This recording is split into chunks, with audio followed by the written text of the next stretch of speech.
alegria grande de podermos preparar a casa com todo o amor, todo o fervor. As portas estão abertas para lhe acolher e a comunidade Sementes do Verbo se multiplica em atos de amor para lhe acolher nesse grande festival das famílias. Hoje, nessa terça-feira, dia 5 de julho, o nosso coração palpita já de gratidão a Deus por tudo, as maravilhas, todas as maravilhas que o próprio Deus fará com o Senhor. E se você olhar bem esse nosso modelo da capa desse compêndio desse ano, justamente quando nos sentimos acusados, como Jesus é acusado pelo esse alto sumo sacerdote, quando nos sentimos acusados, quando nos sentimos de mãos atadas, sem grande capacidade de fazer seja o que for, é aí que o Senhor vai justamente fazer uma obra maravilhosa em nossas vidas. E por isso a comunidade Sementes do Verbo sabe tudo o que Deus pode fazer através desse festival na sua família. Se a acusação entrou, se as divisões entraram, se as calúnias entraram, faça essa experiência de um retiro em família. É isso, um grande festival que vai ter retiro para as crianças, os adolescentes, os jovens, os adultos e também os avós, com pregações específicas e também com pregações comuns, com momentos celebrativos, mas também com momentos de acompanhamento espiritual, de confissão de sacramentos, momentos de adoração. Será um tempo muito forte. Hoje no nosso livro de vida, o número 225, a comunhão vem do alto. Ela é uma pessoa, ela é o Espírito Santo. A igreja nasceu inteiramente desta comunhão trinitária.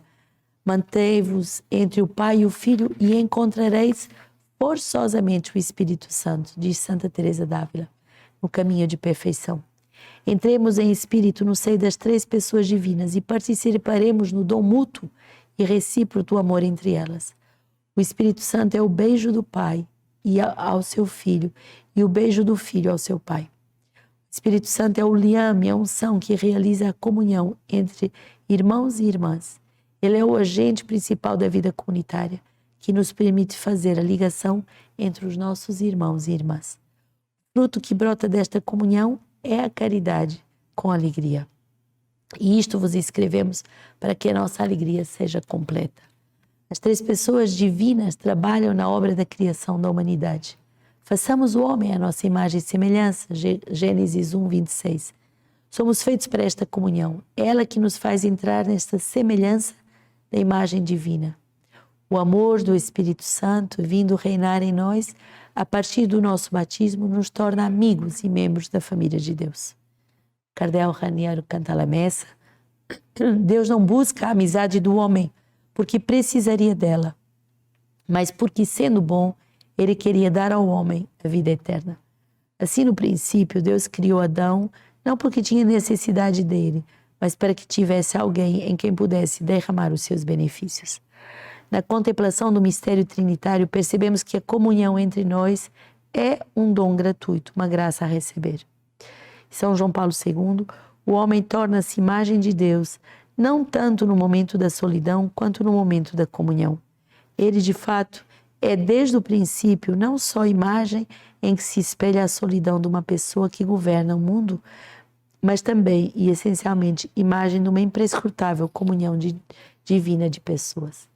Pelo contrário, os membros do corpo que parecem mais fracos são os mais necessários, e aqueles que parecem menos dignos de honra são os que cercamos de maior honra. E nossos membros que são menos decentes, nós os tratamos com mais decência. O Senhor quer nos ensinar a viver nessa escola da comunhão. Fique entre o Pai e o Filho e encontrareis forçosamente o Espírito Santo, que é o Espírito de comunhão. Tantas dificuldades nas nossas famílias de vivermos na comunhão, de vivermos no amor, porque justamente não conhecemos a fonte da comunhão, que é a Trindade. Um festival como nós estamos vivendo nesses dias, e nos preparamos a viver, é uma escola fortíssima de comunhão. Aprender a se colocar de novo no seio da Trindade. Aprender a se relacionar com o Pai, com o Filho e com o Espírito Santo, fonte de toda a comunhão. E também nas nossas famílias aprender que às vezes aquele que é o mais fraco, é aquele que tem menos honra, é justamente aquele que vai ser instrumento de Deus para converter todas as famílias.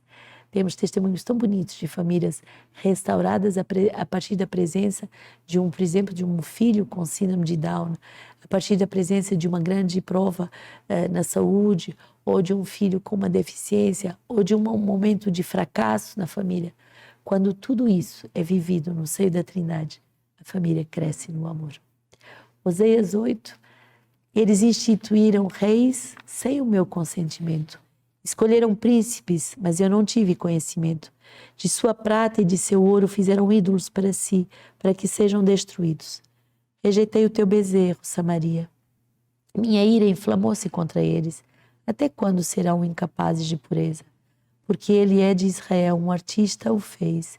Ele não é Deus. Sim, o bezerro da Samaria será desfeito em pedaços. Porque semeiam vento, colherão tempestade. Haste sem espiga que não produz farinha, nem mesmo que produz estrangeiros, o devorarão. Sim, Efraim multiplicou os altares para fazer expiação, mas os altares foram para ele ocasião de pecar. Ainda que eu lhe escreva um grande número de minhas leis, elas são consideradas como algo estranho. Eles oferecem os sacrifícios que amam, comem a carne, mas o Senhor não os aceitará. Agora ele se lembrará de suas faltas e castigará os seus pecados. Eles voltarão ao Egito. Quantas coisas nós fazemos sem o consentimento de Deus? E um bom tempo de retiro é um tempo para verificar: será que eu estou verdadeiramente na vontade de Deus? Será que aqueles que eu estabeleço para me governarem, aqui no caso do povo de Israel, eram os reis e os príncipes?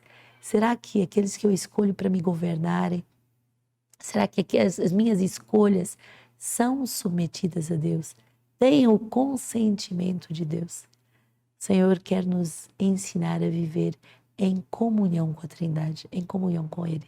E por isso, em tudo, pedir o seu consentimento, em tudo, pedir o discernimento da sua vontade santa. Salmo 113. O nosso Deus está no céu e fez tudo o que deseja. Os ídolos dele são prata e ouro, obras de mãos humanas. Têm boca e não falam, têm olhos, mas não veem, têm ouvido, mas não ouvem, têm nariz, mas não cheiram, têm mãos, mas não tocam, têm pés, mas não andam. Não há um murmúrio em sua garganta. Os que fazem ficam com eles, todos aqueles que nele confiam. Casa de Israel, confia no Senhor. Ele é o seu socorro e o seu escudo. Casa de Arão, confia no Senhor. Ele é o seu socorro e o seu escudo. Esse Salmo 113 mostra que os ídolos são vãos, porque eles não fazem nada do que eles prometem. Eles não veem, eles não falam, eles não correm, eles não andam, eles não podem nos comunicar a vida. Eles são mortos e nos conduzem à morte. Mas o Senhor, é nele que nós podemos pôr a nossa confiança. E é nele que nós podemos pôr nosso socorro, nosso escudo. Mateus 9, logo que saíram, eis que lhes trouxeram um endemoniado mudo, expulso o demônio, o mudo falou. A multidão ficou admirada e pôs-se a dizer: nunca se viu coisa semelhante em Israel. Os fariseus, porém, diziam: é pelo príncipe dos demônios que ele expulsa os demônios.